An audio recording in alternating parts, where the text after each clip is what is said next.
Shalom, selamat tahun baru, kiranya berkat Tuhan melimpah dalam kehidupan kita. Hari ini saya akan menyampaikan firman dengan judul Tuhan Gunung Batu Keluputan. Kita akan baca 1 Samuel 23 ayat 25 sampai 28 yang berbunyi demikian. Ketika Saul dengan orang-orangnya pergi mencari Daud, diberitahukanlah hal itu kepada Daud. Lalu pergilah ia ke Gunung Batu dan tinggal di padang gurun Maon. Saul mendengar hal itu lalu mengejar Daud di padang gurun Maon. Saul berjalan dari sisi gunung sebelah sini dan Daud dengan orang-orangnya dari sisi gunung sebelah sana. Daud cepat-cepat mengelakkan Saul, tetapi Saul dengan orang-orangnya sudah hampir mengepung Daud serta orang-orangnya untuk menangkap mereka. Ketika seorang suluhan datang kepada Saul dengan pesan, segeralah undur sebab orang Filistin telah menyerbu negeri. Maka berhentilah Saul mengejar Daud dan pergi menghadapi orang Filistin. Itulah sebabnya orang menyebut tempat itu Gunung Batu Keluputan. Dalam bahasa Ibraninya Sela Hamahlekot. Kita sudah meninggalkan tahun yang lama dan memasuki tahun yang baru. Tahun baru seringkali datang dengan harapan, tapi juga dengan ketakutan. Apakah saya memiliki kondisi ekonomi yang pasti? Bagaimana dengan kesehatan yang rapuh, relasi yang rumit, masa depan yang terasa terjepit? Daud adalah contoh orang percaya yang tidak kebal masalah. Memang ia diurapi menjadi raja, tetapi justru ia dikejar-kejar untuk dibunuh oleh Saul yang iri kepada dia. Namun di tengah keadaan yang paling mustahil, Tuhan menyatakan diri sebagai gunung batu keluputan, Sela Hamahlekot. Nah, dia mengalami pertolongan Tuhan di detik-detik terakhir, saved by the bell.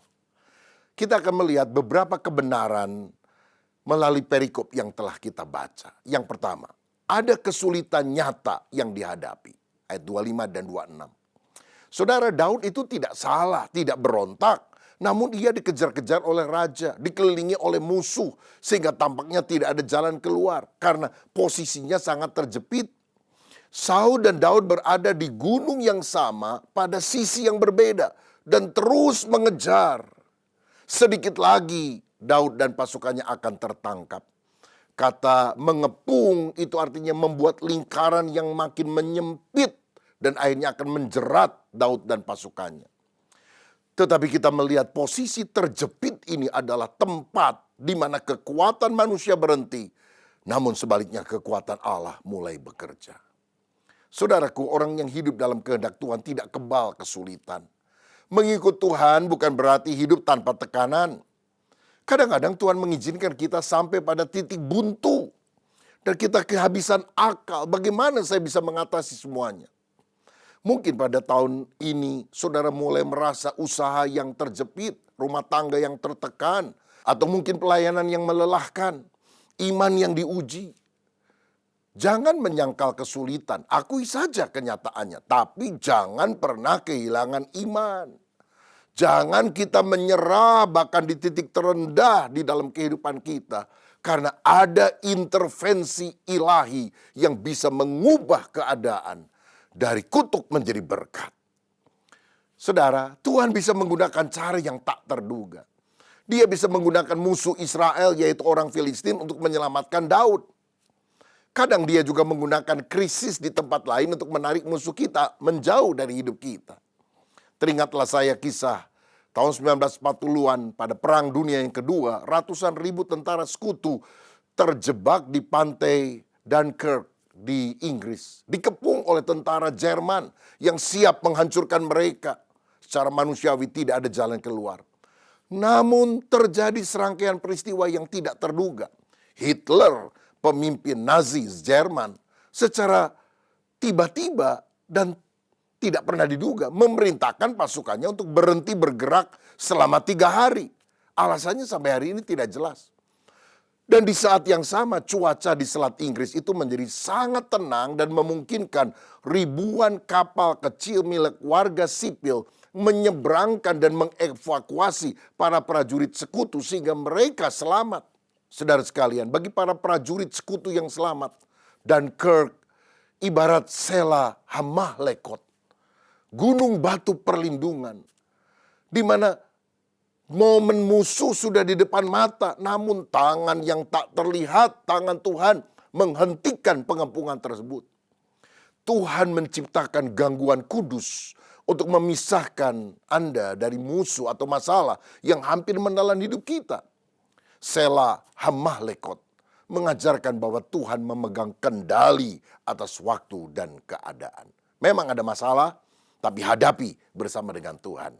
Pasti ada kemenangan. Yang kedua, ada mujizat yang tidak masuk akal. Untuk menolong Daud dan pasukannya yang sudah sangat terjepit, Tuhan tidak mengirim petir atau gempa bumi untuk menghentikan Saul. Tuhan menggunakan musuh Israel lainnya, yaitu Filistin, untuk menyelamatkan Daud. Ini adalah mujizat yang tidak masuk akal secara strategi militer, namun sangat masuk akal bagi Tuhan. Tuhan sanggup mengalihkan perhatian musuh Anda atau masalahmu. Dia sanggup menciptakan situasi di luar kendali kita untuk menyelamatkan kita. Ayat 27 tadi mencatat, tiba-tiba datanglah seorang pembawa kabar kepada Saul dan menyuruh mereka segera menghentikan penyemburuan Daud karena kota mereka sedang diserbu oleh orang Filistin. Tidak ada tanda sebelumnya, tidak ada strategi. Daud juga tidak punya kekuatan manusiawi. Musuh Daud dipanggil pergi tepat pada saat Daud hampir tertangkap. Ini mujizat yang tidak logis. Bukan hasil diplomasi, kekuatan pasukan, kecerdikan Daud, atau apapun juga. Benar-benar intervensi Tuhan. Pelajaran rohani bagi kita adalah Tuhan tidak dibatasi oleh logika manusia. Pertolongan Tuhan sering datang di detik terakhir. Dan Tuhan bisa memakai hal kecil untuk membalikan keadaan yang besar. Makanya jangan batasi Tuhan dengan pikiran kita. Tahun ini berilah ruang bagi Tuhan untuk bertindak di luar perhitunganmu. Saya teringat satu kali ada seorang penginjil sederhana tinggal di pinggiran kota besar. Dia punya istri dan anak yang masih bayi satu. Hari itu dia tidak punya uang sama sekali. Dan dia bingung bagaimana membiayai keluarganya. Dia berdoa sampai siang tetapi ternyata sepertinya tidak ada jawaban Tuhan. Akhirnya dia bilang, istriku, mari kita pergi ke supermarket besar, kita belanja di sana. Loh, uangnya dari mana? Nanti Tuhan akan menyediakan. Istrinya bimbang. Dia tahu kondisi keuangan keluarga mereka. Dan dia pikir apa? Suaminya sudah gila, mau belanja nggak punya uang. Tetapi mendengar jeritan bayi yang sudah tidak ada lagi susu untuk bisa diberikan kepadanya. Akhirnya si istrinya ikut. Dan ketika mereka masuk ke supermarket besar itu, saudara, si suami langsung mengambil kereta belanja yang paling besar dengan roda untuk dia dorong itu. Dan dia masukkan beras, susu, dan segala macam sampai penuh. Istrinya nggak berani mendekat, dia ada di pojok. Aduh, dia doa, Tuhan tolong suamiku sudah gila, nggak ada duit. Lalu saudara ada 3 kasa. Suami pergi ke kasa nomor 1. Dan ada beberapa orang yang sudah di depan. Dia mulai berdoa dalam hati. Ku tahu Tuhan pasti buka jalan. Orang yang pertama sudah bayar, dia maju ke depan. Tiada mustahil bagi dia. Orang yang kedua sudah bayar, dia maju lebih depan lagi. Dia sanggup, Yesus sanggup melakukan perkara yang besar. Orang yang berikutnya sudah maju, dia yang paling depan. Aduh, dia bingung karena dia nggak punya duit. Tiba-tiba si kasir bilang, maafkan saya Pak, saya tiba-tiba dipanggil mendadak ke kantor. Apa boleh Bapak bergeser ya ke kasa 2 atau 3? Lalu dia kasih satu tulisan close, tutup. Saudara, kalau kita sudah lama ngantri dan di depan kasa itu ditutup, marah apa bersyukur? Marah. Tapi dia bersyukur. Karena apa? Nggak punya duit. Dan waktu dia mau geserkan kereta dorongnya ini ke kasa yang lain, seperti ada suara di dalam hatinya. Tetap di tempatmu. Dia pikir, loh ini kan tutup. Tapi ya udah akhirnya dia taat saja. Lama dia tunggu mungkin 10 menit lebih. Kasa nomor 2, kasirnya ngomong, Pak itu kan tutup, pindah ke sini. Dia juga bingung mau ngomong apa. Dan dia bilang, nggak apa-apa saya senang di sini. Loh ini kan kasirnya bingung. Ini orang agak miring kali, punya penyakit aneh, jam 7:05 miring. Dia biarin aja. Nggak lama kemudian si kasir yang pertama jalan pelan-pelan dari kantor. dan menuju kembali kasa nomor 1. Penginjil ini menjadi bingung, gimana nih ya orangnya datang lagi. Namun ketika si kasir berjalan, ada pengumuman lewat pengeras suara.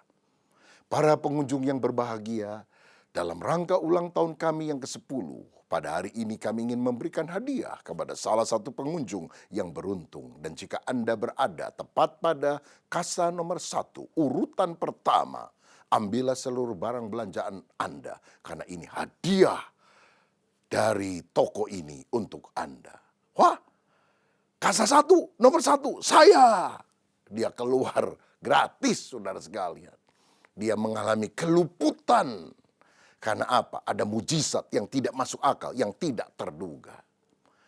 Saudara mau mengalami mujizat seperti itu? Waduh, ngeri juga ya. Ini deg-degan, tapi saya percaya pada ujungnya Tuhan akan menolong kita. Yang ketiga, ada kedaulatan Allah yang terjadi. Di ayat 28 tadi dikatakan itulah sebabnya tempat itu disebut atau dinamai Gunung Batu Keluputan.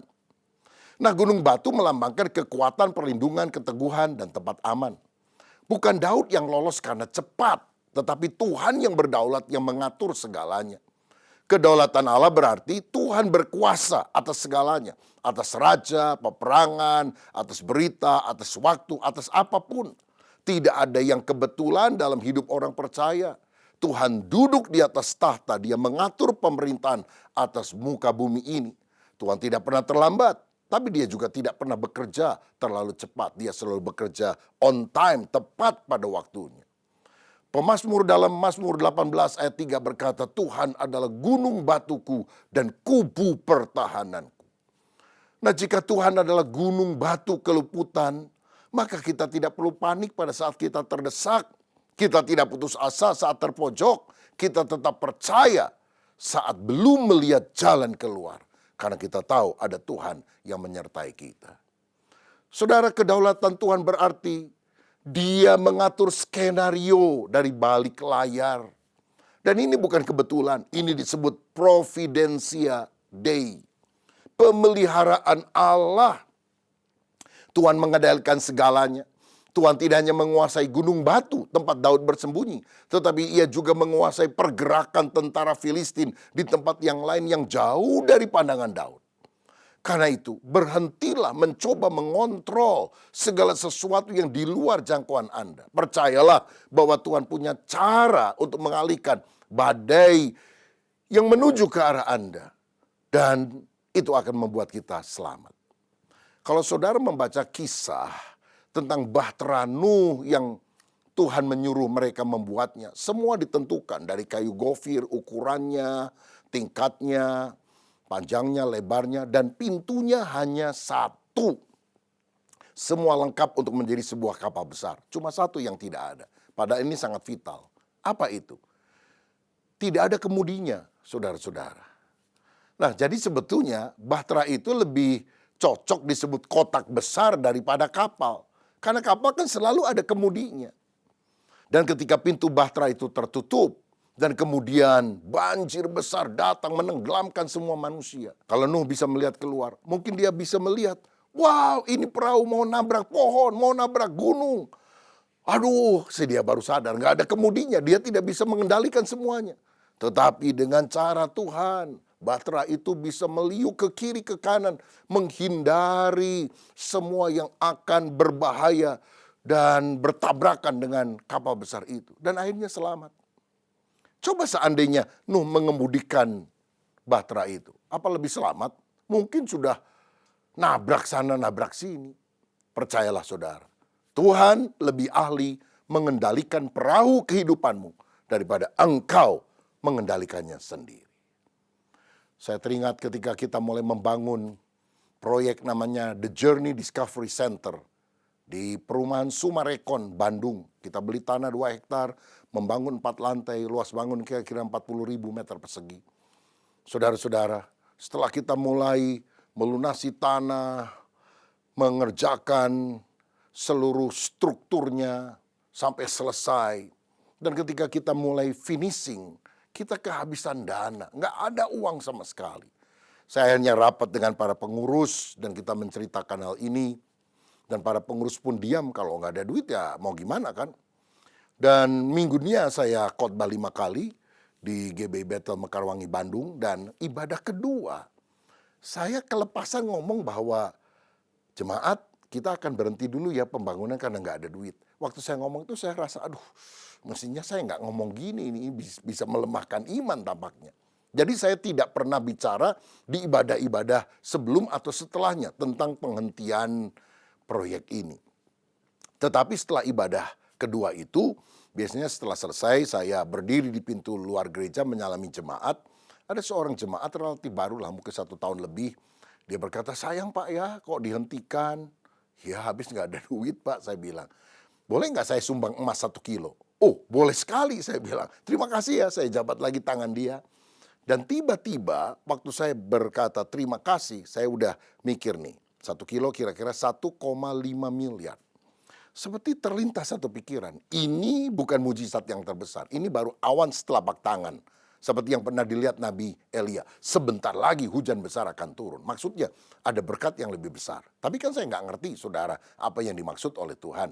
Ya udah, setelah selesai saya melayani seperti biasa. Beberapa hari kemudian bendahara pembangunan telepon saya dan berkata, Pak, ada orang memberikan sumbangan yang besar. Berapa? Saya tanya. 15 juta. Bukan Pak, 15 miliar. Hah? 15 miliar? Wow, luar biasa. Itu emas 1,5 miliar. Beberapa hari kemudian Tuhan kasih 10 kali lipat lebih besar. Dan saya bersyukur kepada Tuhan. Saya telepon panitia pembangunan. Jangan berhenti, lanjutkan pembangunan. Dan lagi bicara, lagi berdoa. Sepertinya Tuhan itu ngomong begini. Emang ini proyek kamu? Kok kamu mau menghentikan? Ini kan proyek aku, bukan proyek kamu. Siapa kamu berusaha menghentikannya? Saya bilang, ampun Tuhan. Aku kurang beriman. Tolong Tuhan agar aku selalu percaya.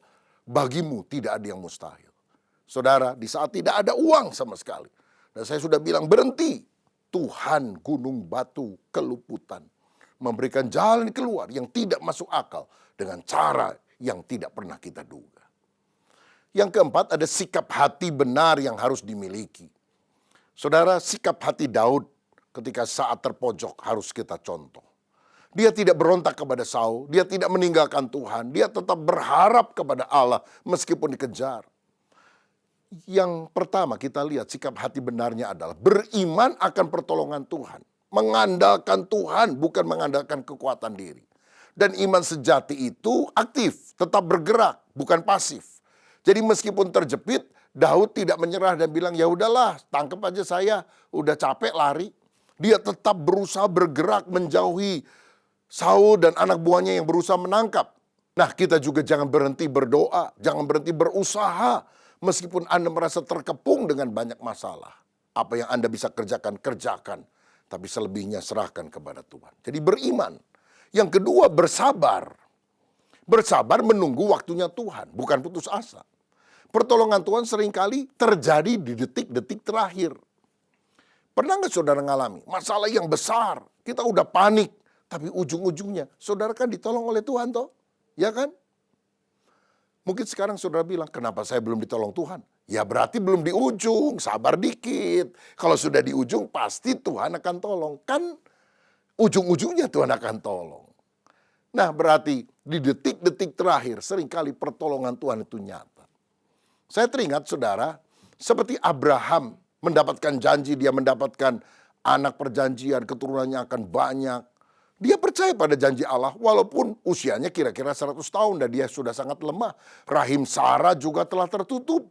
Tapi dalam Roma 4 ayat 20-21 dikatakan, tetapi terhadap janji Allah ia tidak bimbang karena ketidakpercayaan, malah ia diperkuat dalam imannya. Dan ia memuliakan Allah dengan penuh keyakinan bahwa Allah berkuasa untuk melaksanakan apa yang telah ia janjikan. Makanya saudara kita harus tetap beriman ketika masalah datang dan jangan tergesa-gesa.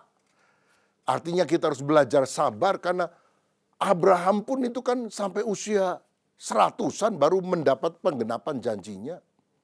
Ibrani 6 ayat 12 mencatat, agar kamu jangan menjadi lamban tetapi menjadi penurut-penurut mereka yang oleh iman dan kesabaran mendapat bagian dalam apa yang dijanjikan Allah. Jadi kita untuk mendapatkan janji Tuhan harus beriman. Tapi yang kedua kita harus sabar. Orang beriman itu sabar. Orang yang tidak sabar menunjukkan dia kurang beriman. Waktu Tuhan adalah waktu yang terbaik. Apa yang saudara anggap terlambat, ternyata Tuhan bisa mengerjakan sesuatu yang lebih dahsyat. Seperti Lazarus yang sudah mati 4 hari, baru Yesus datang. Dan semua orang berpikir terlambat, too late, percuma, sudah mati dan dikubur. Tapi ternyata mujizatnya lebih besar. Kalau Yesus datang lebih awal, orang sakit sembuh. Karena dia datang sepertinya terlambat, orang mati bangkit, mujizatnya lebih hebat. Makanya percaya waktu Tuhan adalah waktu yang terbaik. Saya teringat peristiwa 9/11, 11 September di New York. Ada seorang pemuda bernama Brian yang kesal karena waktu bangun pagi dia agak telat karena alarmnya tidak berbunyi. Lalu waktu dia siapkan diri, dia tidak sengaja menumpahkan kopi yang dia minum sehingga dia harus mengganti bajunya. Lalu dia lari dan ternyata tertinggal kereta bawah tanah sehingga harus menunggu kereta yang berikutnya. Akhirnya dia terlambat sampai ke kantornya yang ada di WTC, Twin Towers, di pusat kota New York. Dan ternyata waktu dia sampai di sana, dia baru sadar ada teroris yang menabrak gedung pencakar langit ini sehingga akhirnya hancur berantakan. Korban jiwa begitu banyak. Dan Brian gemetar. Seandainya dia datang lebih awal, dia akan mati bersama orang-orang yang lain. Masalah kecil yang dialaminya di pagi hari, alarm yang tidak bunyi, baju yang kena tumpahan kopi, terlambat naik kereta bawah tanah. Sebetulnya adalah cara Tuhan untuk menyelamatkan jiwanya dari maut. Tuhan menggunakan hal-hal yang tidak menyenangkan untuk meluputkan kita dari kehancuran yang lebih besar. Saudara, mujizat sering tertahan bukan karena Tuhan tidak mampu, tapi karena hati kita belum siap. Maka jagalah hati kita supaya tetap bersih. Ampuni orang lain yang bersalah kepada kita. Jangan tinggalkan mesbah doa. Tetap setia walaupun tidak nyaman. Dan kalau kita tetap memiliki sikap hati yang benar, lihat Tuhan akan memberikan pertolongan kepada kita. Ada seorang jemaat yang menghadapi PHK, pemutusan hubungan kerja secara mendadak. Karena perusahaan agak kolaps. Padahal cicilan rumah dan kendaraan harus tetap berjalan. Dia bingung, gak ada pemasukan. Anaknya harus masuk sekolah juga. Tampaknya semua pintu tertutup. Namun di minggu yang terakhir di bulan itu, ketika dia sungguh-sungguh berdoa minta pertolongan Tuhan, dia dipanggil kembali oleh kantor yang mempekerjakan dia untuk mengerjakan proyek sementara. Ya, cuma beberapa bulan, karena mereka rupanya kesulitan orang untuk bisa menghandle pekerjaan itu. Sehingga dia mendapatkan penghasilan lagi, walaupun hanya beberapa bulan. Dalam proses itu, dia ketemu dengan seorang teman lamanya. Dan kemudian setelah ngobrol-ngobrol, dibukakan pekerjaan baru dengan gaji yang lebih baik. Saudara, akhirnya dia mendapatkan penghasilan yang jauh lebih mencukupi kebutuhan hidupnya daripada sebelumnya. Bukan karena orang itu hebat, tapi karena Tuhan adalah gunung batu keluputan. Sela hamah lekot. Di saat rasanya kita tidak berdaya, Tuhan yang datang menolong kita. Yang terakhir, yang kelima, ada monumen iman untuk diingat. Ayat 28 tadi mencatat, sebab itu orang menyebut tempat itu gunung batu keluputan. Daud dan orang-orangnya tidak sekedar pergi, mereka menandai tempat itu agar di masa depan saat Daud menghadapi pengepungan lagi atau masalah yang lain, dia tetap ingat akan kasih setia Tuhan yang tak berkesudahan. Dalam 1 Samuel 17 ayat 37, Daud pernah berkata begini ketika dia harus menghadapi raksasa Filistin yang bernama Goliat. Tuhan yang telah melepaskan aku dari cakar singa dan dari cakar beruang, dia juga akan melepaskan aku dari tangan orang Filistin itu. Saudara, Tuhan pernah menolong kita. Melepaskan dari singa, melepaskan dari beruang. Sekarang persoalan yang lebih besar, kita tetap percaya Tuhan juga menyertai dan memberikan kemenangan. Dalam Mazmur 103, ayat 2 dan 3 dikatakan, pujilah Tuhan hai jiwaku. Janganlah lupakan segala kebaikannya. Dia yang mengampuni segala kesalahanmu, yang menyembuhkan segala penyakitmu. Ingat kebaikan Tuhan. Ingat kasih-Nya, ingat kebaikannya. Jangan lupakan kebaikan Tuhan. Dia mengampuni dosamu. Kalau engkau pernah berdosa dan engkau sudah bertobat, minta ampun kepada Tuhan. Jangan ingat-ingat dosamu. Ingat Tuhan telah menyucikan engkau dengan darahnya. Kalau engkau pernah sakit, jangan ingat-ingat penyakitmu. Ingat, Tuhan telah menyembuhkan engkau. Saudara sekalian, saya juga teringat. Satu kali setelah orang Israel mengalahkan orang Filistin, 1 Samuel 7 ayat 12 mencatat hal ini. Kemudian Samuel mengambil sebuah batu dan mendirikannya antara Mispa dan Yesana. Ia menamainya Ebenhazer. Katanya, sampai di sini Tuhan telah menolong kita. Ini adalah monumen iman yang harus selalu kita ingat. Mungkin ada batu yang dibangun. Mungkin ada gunung yang dinamai sebagai gunung batu keluputan. Intinya, kita percaya kalau dulu Tuhan sudah tolong saya, pasti Dia tolong saya sekarang. Dan kalau Tuhan sudah tolong saya sekarang, pasti Tuhan akan tolong saya terus sampai selama-lamanya. Itu sebabnya hadapi semua tantangan di tahun ini. Karena kita percaya Allah yang menyertai kita pada tahun-tahun yang lampau akan menyertai kita pada tahun ini. Dan akan menyertai kita sampai selama-lamanya. Karena Yesus disebut Alfa dan Omega. Yang awal dan yang akhir.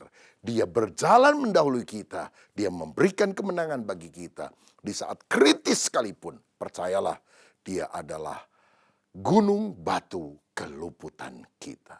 Tuhan memberkati. Mari kita berdoa.